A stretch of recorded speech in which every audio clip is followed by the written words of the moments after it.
Pozdrav ljudi, jer dobio sam jedno pitanje od jednog fana na Facebooku. Tomislave, koliko dugo traje dok se vide prvi rezultati? Pa gledajte ljudi, to si zamislite kao jednu liniju koja na početku ide brzo gore. Znači u prvih 3 mjeseca ćete vidjeti stvarno velike rezultate i onda ta linija polako spada, ide sve sporije.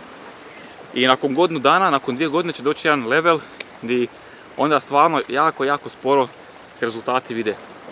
I naravno, tu uvijek zavisi o vama.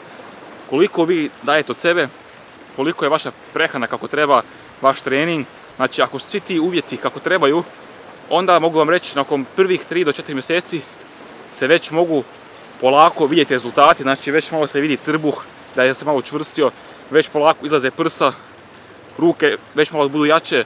Znači, ali moraju naravno da svi ti uvjeti biti kako trebaju.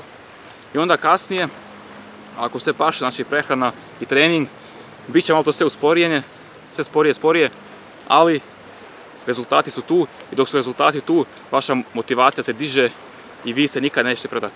Pretplatite se sada na YouTube Balkan Fit i ostavite like na mojoj Facebook stranici Team Balkan Fit, da ste uvijek u toku kad dođe novi video, dođe novi posting i vidimo se uskoro. Pozdrav Team Balkan Fit.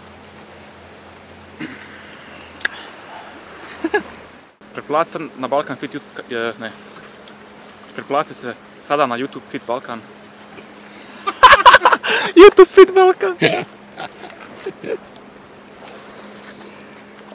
YouTube Fit Balkan. Kako sam se evo stavio? Ima jedan dnevni unos od 2000 kalorija. I sad recimo on pojede 100 grama riže.